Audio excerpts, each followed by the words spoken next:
I'm here with my good friend Tim Morris. And Tim and Brittany had a house church in Denver, and then you guys moved to Ohio back in when? Middle of April. Middle of April. And started a house church there in where in Ohio? Near Akron, Ohio. Okay. In the country. And about how many people are attending if they all show up? Right now, about eight or nine. About 8 or so. And you shared with me some really cool sort of adaptations you've done with SASHET. Talk about what those are and why you did them. Yeah, well, one of the things I did was we talked about establishing ground rules.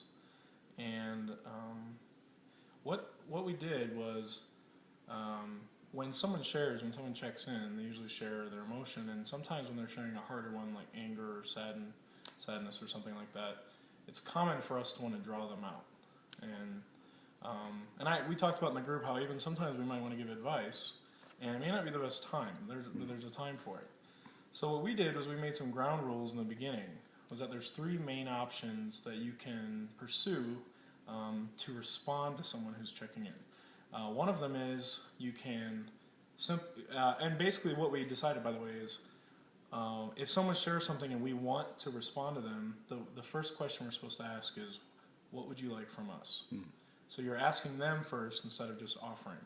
And they know they have 3 options. Number 1 is just to be listened to, just to have heard what they checked in with. So someone might say, all I want with what I've just shared from my heart is I just want you to listen to me. That's it. That's all I wanted, and I'm ready to go. Next person. Okay.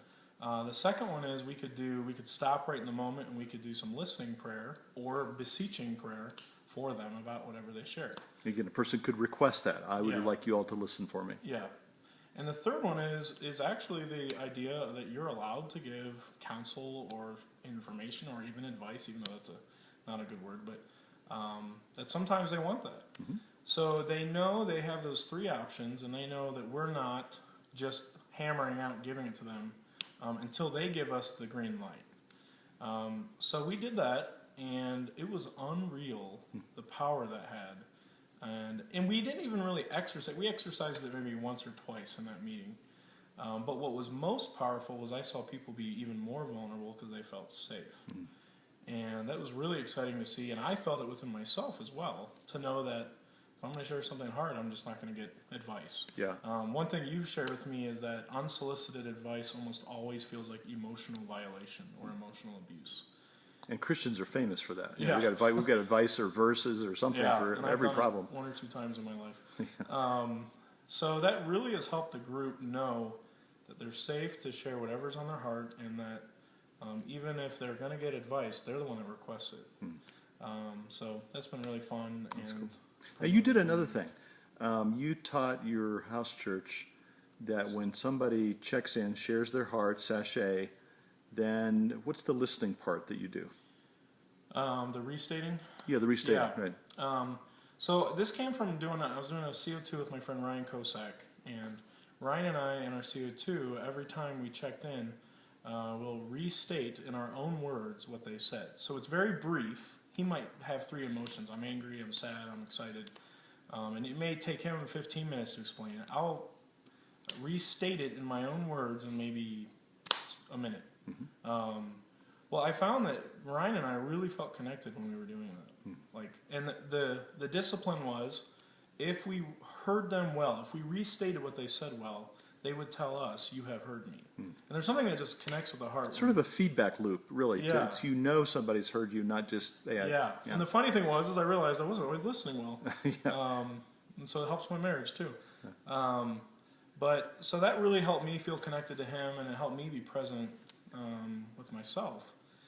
So I brought that into our house church meeting, where not everyone is restating, but the person, say, on your left is always going to be restating what the person on the right is checking in with.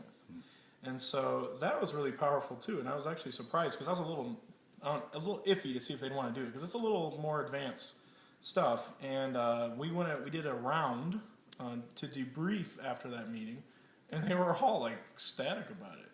One guy who's in his 70s said, I'm usually the one listening to people, but I actually realized I was heard. And it really hit him, and he was teary. He was teary-eyed, and it was really cool. So the group felt even more closer and intimate And even one of the guys in the group said, I've been doing a small group at another church for years. And he said, we've only been doing this for a couple months, and I'm way closer with you guys. So it was it's just another way for us to connect. Well, I love the way that, because we've said that SASHET is a very simple tool, but it's very versatile. And I love the way you're coming up with sort of variations to make it even deeper. So Thanks. good job, Timothy. Thank you. Thank you.